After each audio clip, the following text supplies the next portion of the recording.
So this morning I cut my hair and I didn't give a lot of information about the method that I was using and the techniques and also maintenance and a whole bunch of things. So I'm making a kind of appendix to that by making this video. So the first thing that I find is really important when it comes to cutting your hair is the idea of blending the hair. So I generally would do shorter on the sides and a little bit longer and then longer on the top to kind of have this stylized look. So the first thing that you saw me do was I used a 1.5. Now you might want to use a 2 or even a 3 or a 4 if you want to have longer hair and you want to cut your hair by yourself and you want to style it a certain way. So I find clippers much easier to do than using scissors and a comb. So you use a comb and then you'll cut along here. Now, when you use scissors, if you do want to use scissors across the top of the hair, you can use a comb. You want to have longer hair, just exactly like a hairdresser will do. They'll use their fingers and then they'll go line by line. It's very important to try to cut the hair in a fan-like action. So you're cutting this way. If you cut bunches of hair like this, it won't cut. The scissors will it can break and blunt the scissors really quickly. Hair is very tough, so you want to cut the hair in a thin line as possible. And with female hair, when I cut female's hair, like my wife, it's very important to get that exactly right and do a little bit at a time because hair is so tough to cut. So let's cover a little bit more about how I do the sides, how I do the top. So I start and I make an imaginary line about here and I'll cut my 1.5 until that line and I'll work my way around the head. So I'm feeling as I go. So usually I'm not in front of a mirror. I like to use a mirror if I have it there, but the only thing that I use a mirror for is to get that line right and maybe for this little bit of front bit. But I've used, for many years I didn't even use a mirror to do that. I just did it all by hand. So I kind of do this and I feel and I move like 1/2 inch, 2 centimeters at a time. And I keep on going round and I'm cutting the back and then I go to the sides and you'll pick up probably about 70% of the hair on the first pass. You won't pick up everything.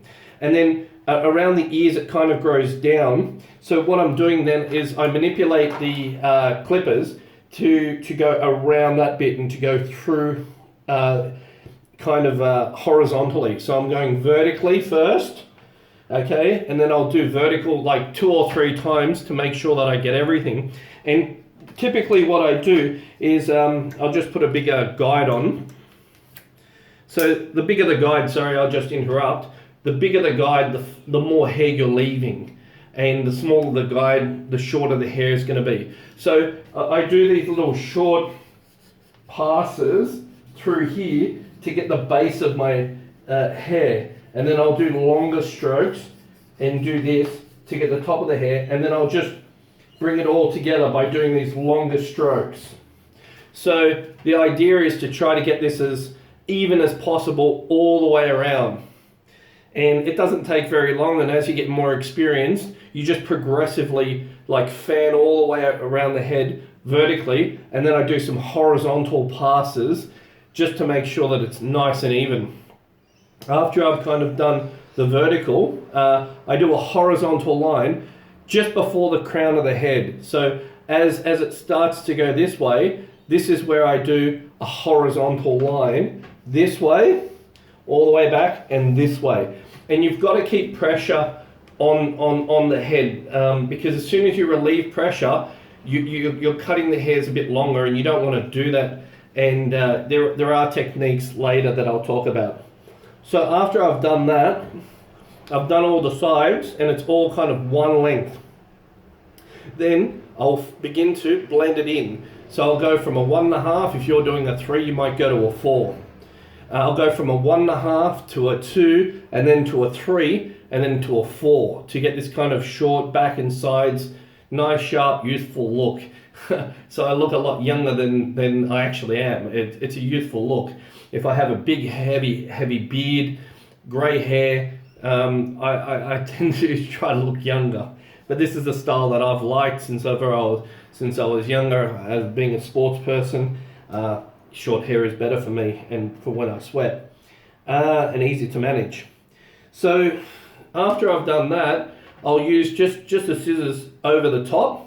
And if I don't have the small trimmers, I'll just cut around the ear and just around here, because it's hard to get through, hard to get with the clippers. You'll have this hair that kind of grows everywhere like this, and you just snip, snip, snip, and follow a kind of edging around the ear to get that nice and sharp.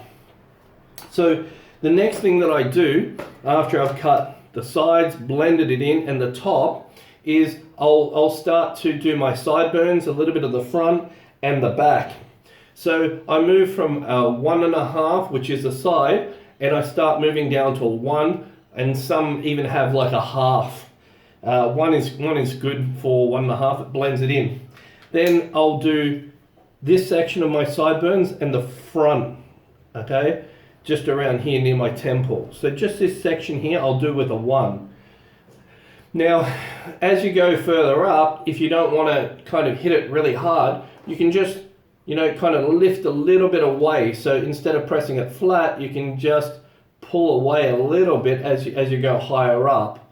And what that will do is it'll leave a little bit more hair in that section just up here.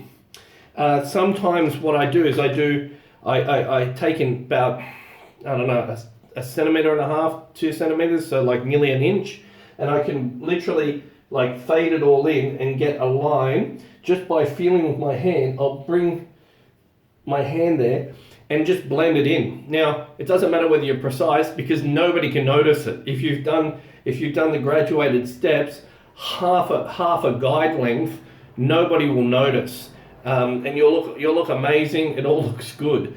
In the beginning, if you look really acutely, you'll go, oh, there's a difference in length. But if you stand back a meter, it's perfect. It looks really, really good. So then, around this section here, I like to leave natural.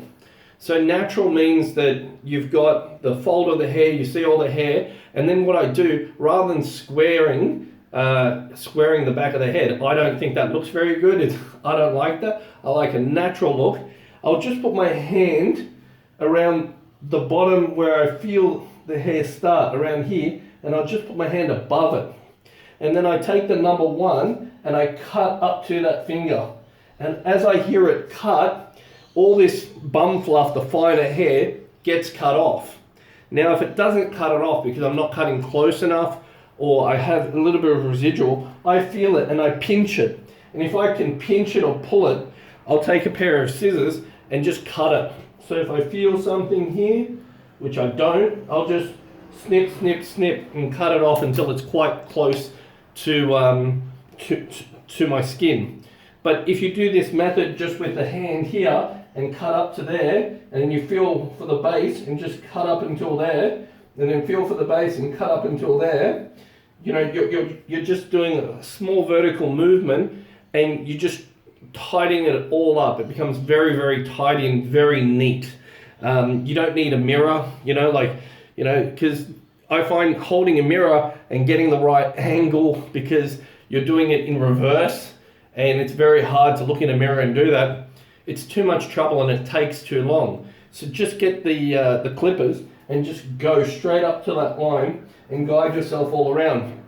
If you want to do this part here, you can do it. Just same thing. Feel for where it is. Feel that it's about an inch, and just go up there with your clippers. Just bang, bang, bang. So obviously I'd have a smaller guide, but I'm just doing this with the clippers. Small movements, and then I just guide it around. And because again, I've gone from a 1.5 to a 1, it looks extremely blended, it looks extremely neat, and looks very, very sharp. And that's what I like. The next thing is the maintenance of your tools. Well, the first thing is never keep any electrical items in the bathroom. That's a big safety no-no. So you want to store it back into the container and store it in a cupboard away from moisture, away from steam in the bathroom. I wouldn't even recommend storing in a drawer. And don't do that with hair dryers either. Store all those things away from the bathroom. Also, when you use it, make sure that there's no water around. Close the toilet seat just in case you drop this. You don't want to drop it live into a toilet seat. So make sure that there's no water around where you're cutting, especially if you're in the bathroom. If I cut my wife's hair, usually I'm doing it in the kitchen. There's a lot more space for the both of us. Cleaning. So I've got a little brush. Let me try to find it.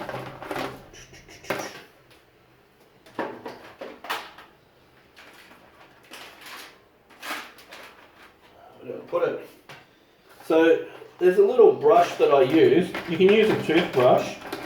And what you want to do is you want to brush the combs of the back of the blade. You want to brush in here. You want to brush the front combs. And you want to move it up and down and clean the sides and blow just a bit of air.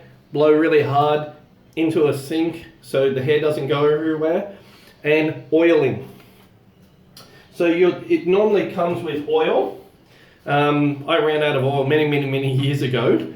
So I bought this big 2-ounce hair clipper oil, and this has lasted me forever. I use this also on oil stones to sharpen my chef's knife. And what you want to do is you just basically run just a line of oil, very small amount, and go up and down, switch it on and off, up and down, switch it on and off, and that lubricates and stops any friction from the hair. Hair is extremely tough. So you do that pretty much every time, every second haircut. I recommend, especially because chances are that you're going to be using this probably once a month. So it's a good time to service it and just keep it clean, keep it hair free. Now, probably every year or so, I suggest undoing the two screws here. They're very small screws. Be careful. Do this on a table that you don't lose the screws. Pull the whole thing apart. And there's only 3 things. There's the screws, there's this base comb, and then there's the front comb here. So and they sit together and they vibrate. And by vibrating, that's how they cut the hair. And underneath here, a whole lot of hair will build up. So just take a pair of tweezers and very gently pull out the hair and blow and get rid of the hair. Don't try to stick anything inside. Just very lightly pull the hair out, blow, and then put the thing back together. Now when you clean this, make sure it's not plugged in and make sure it's not switched on. Accidents happen, so no water, don't leave it switched on. That's a real no-no. Another thing, when you're working in the bathroom, if this is on an edge and you've got the cord, it's very easy if you move to knock it, catch the cord, and this can drop on your foot, it can drop on the floor and smash, and especially if it's live, it's very dangerous, and these teeth are very sharp. So just be careful when you're handling this, especially if it's corded, not to drop it. With a cordless one, also, you can just bump it off the bench and you can smash it. So just be really careful. These corded ones are extremely heavy. It's like 5 times the weight of the cordless one, and it's commercial. They're not very expensive anymore. When I was younger, these used to be really expensive, and there was no cordless or rechargeable ones. So I started using, I think, a no-name brand. Then I moved to a Wall, and the first Wall serviced me until this one. It went missing, and then I kind of in the last year and a half, I started trying out the rechargeable ones, and I don't like them. The corded one, that's the way to go. This has been fine. If ever I need another one, I'll just buy another one of these corded ones. Probably a much better one for next to nothing. You'll save so much money cutting your hair. Eric, a commenter, said he bought one. He bought an expensive one, I think. He paid $150 for it. And he has cut his hair, and he would have spent $25 per haircut, and he would have spent $250, and the thing is paid for itself, and he saved $100 so far. And over the last more than 25 years, I would have saved thousands of dollars. So it's really, really worthwhile if you like a certain haircut. Now, the next thing is if you want longer hair in the front. I used to have a little bit longer hair and I used to sport different types of haircuts. So what I used to do, just grab, see if there's a comb here. Yeah, I've got a small comb. So what I do is you just use your comb, level it, and then just chop a line. And what you want to do is you want to gradient that hair. So generally the longer hair is in the front for a gentleman, and the shorter hair is a little bit around the back. So if you want to have part the hair to the side, you know, you're gonna end up with a different look. But generally speaking, even for this haircut, it's longer hair in front. That's where you're gonna do all your styles and things like that. Very popular when I was younger was the undercut. I used to do a lot of undercuts for my friends, which is basically short hair and quite long hair, or parted to one side, or hair that was falling over with short back and sides to a certain length, depending on what they want.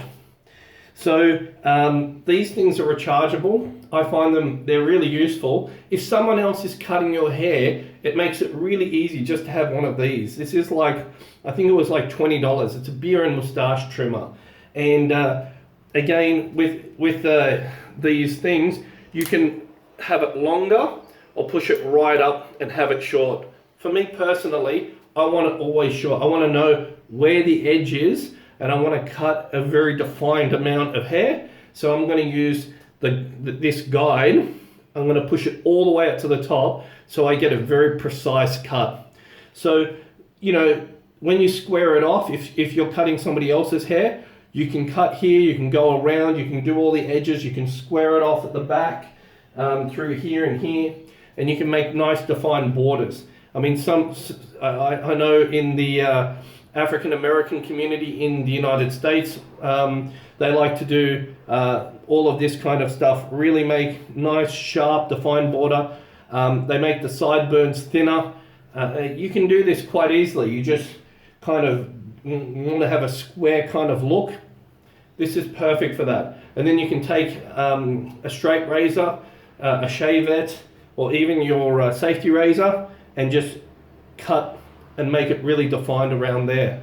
Now when you do that, you can try to use a little bit of clear lubrication and or just a little bit of soap just to make it a little bit lubricating, and then cut.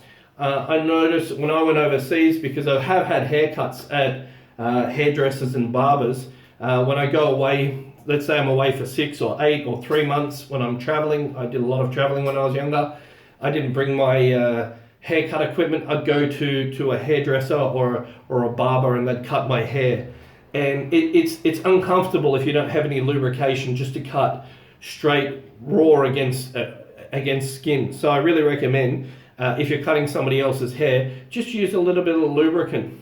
And I have used intimate lubricants. So water soluble intimate lubricants, you can shave with them. You can do all this touch up with clear gels.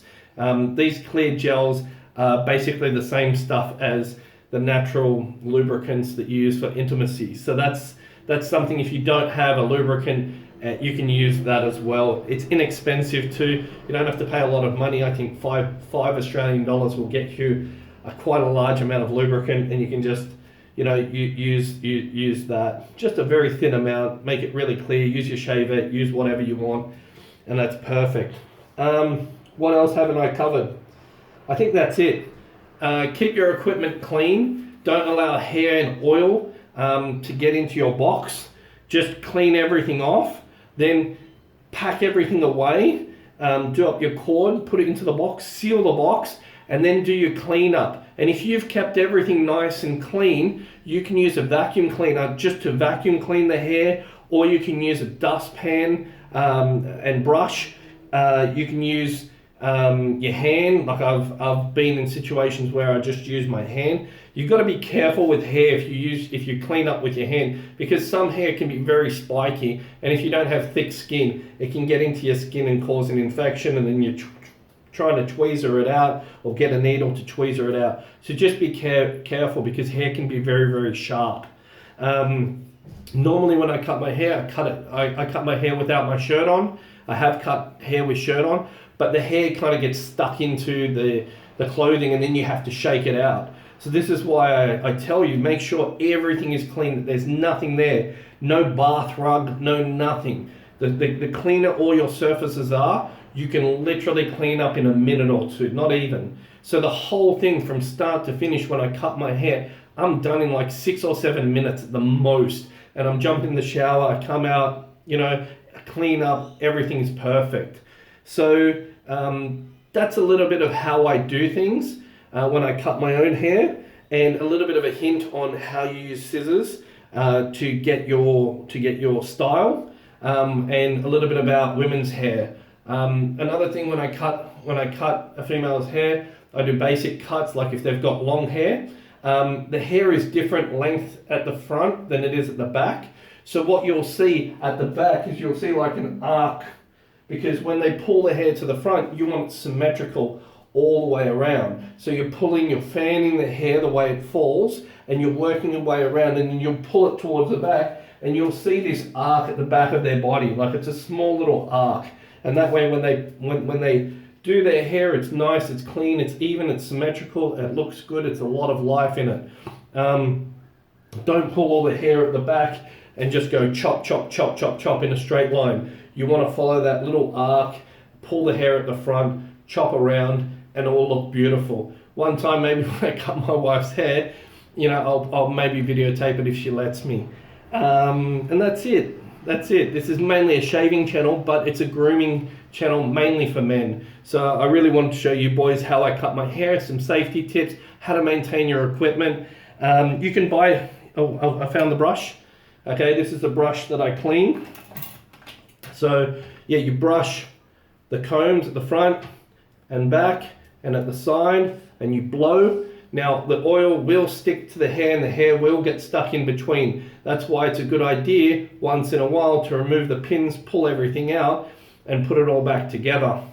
As you pull it out, this front comb, it just sits against, there's a little hole in it, and it sits against a plastic vibrating pin, and you'll see it just slots in there. So just very carefully make sure that you do this somewhere where you're not going to lose the screws. Clean it every single time and pack away your tools.